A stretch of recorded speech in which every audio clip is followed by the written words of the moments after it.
بسم اللہ الرحمن الرحیم۔ معزز ناظرین السلام علیکم۔ آپ کو ٹرو پیشن اسلام میں خوش آمدید کہتے ہیں اور حاضر ہیں ایک نئے موضوع کے ساتھ۔ معزز ناظرین، آج کا ہمارا موضوع ہے حضرت آدم علیہ السلام۔ حضرت آدم علیہ السلام کا نام نامی قرآن مجید کی 25 آیات میں 25 بار آیا ہے۔ اللہ تعالیٰ فرماتے ہیں، ذرا تصور کیجئے جب آپ کے رب کریم نے فرشتوں کو بتلایا کہ میں زمین میں خلیفہ بنانے لگا ہوں، وہ کہنے لگے کہ آپ ایسی مخلوق پیدا کریں گے جو زمین میں فساد برپا کرے گی اور خون ریزی کرے گی، جبکہ ہم ہر قسم کی تحمید اور تقدیس اور تسبیح میں مشہور رہتے ہیں۔ اللہ تعالیٰ نے فرمایا، میں جانتا ہوں جو تم نہیں جانتے۔ اللہ تعالیٰ نے آدم علیہ السلام کو تمام ناموں کا علم عطا فرمایا۔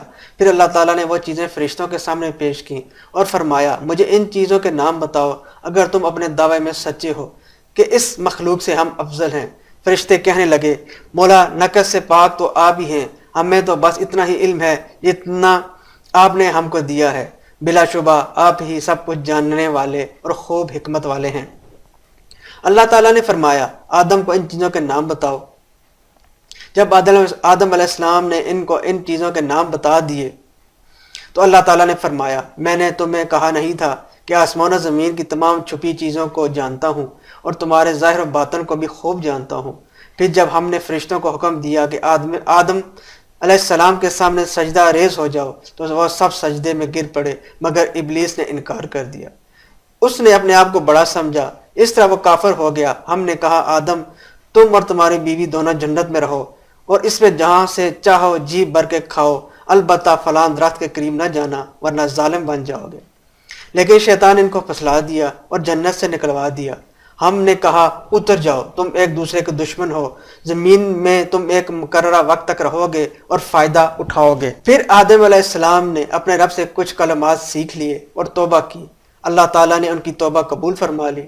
بلا شبہ وہ بہت توبہ قبول کرنے والا مہربان ہے۔ ہم نے کہا، تم سب یہاں سے نکل جاؤ، پھر اگر تمہارے پاس ہماری طرف سے کوئی ہدایت پہنچے اس پر عمل کرنا، کیونکہ جو شخص میری ہدایت پر عمل کرے گا اسے کسی قسم کا خوف نہ ہوگا۔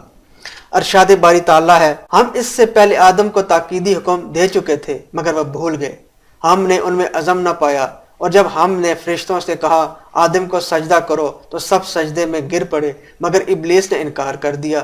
ہم نے کہا، اے آدم یہ تیرا اور تیری بیوی کا دشمن ہے، کہیں یہ تمہیں جنت سے نکلوا نہ دے کہ تم مصیبت میں پھنس جاؤ۔ یہاں تو تجھے سہولت حاصل ہے کہ تو اس میں نہ بھوک محسوس کرتا ہے، نہ ننگا ہوتا ہے، نہ تجھے پیاس لگتی ہے اور نہ بھوک۔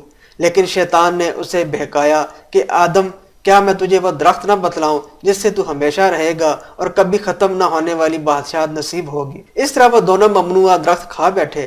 نتیجتاً انہیں ایک دوسرے کی شرمگاہیں نظر آنے لگیں تو وہ لگے جنت کے پتوں سے اپنے آپ کو ڈھانپنے۔ گویا آدم علیہ السلام نے اپنے رب کی نافرمانی کی اور راہ راست سے بھٹک گئے، مگر ان کے توبہ کرنے پر اللہ تعالیٰ نے انہیں نبوت کے لیے منتخب فرمایا اور توبہ قبول کر کے ان کو راہ راست پر لے آئے۔ فرمایا، تم دونوں جنت سے اتر جاؤ، ایک دوسرے کے دشمن ہوگے، پھر اگر تمہارے پاس میری طرف سے کوئی ہدایت پہنچے تو اس پر عمل پیرا ہونا، کیونکہ جو شخص میری ہدایت پر عمل پیرا ہوگا وہ نہ راہ راست سے بھٹکے گا نہ مصیبت میں پڑے گا۔ تفسیر در منشور میں حضرت ابن عباس رضی اللہ تعالیٰ عنہ سے بیان ہے، خطاب میں حضرت آدم و حوا علیہم السلام ابلیس اور سانپ سے ہے۔ نیز آدم علیہ السلام مکہ مکرمہ اور طائف کے درمیان علاقہ نجنہ میں اترے تھے۔ بعض نے کہا ہے کہ حضرت آدم علیہ السلام صفا پہاڑ پر اترے تھے اور حضرت حوا مروہ پہاڑ پر۔ حضرت ابن عباس سے ایک روایت یہ بھی آتی ہے کہ انہیں ہندوستان کے علاقے میں اتارا گیا تھا۔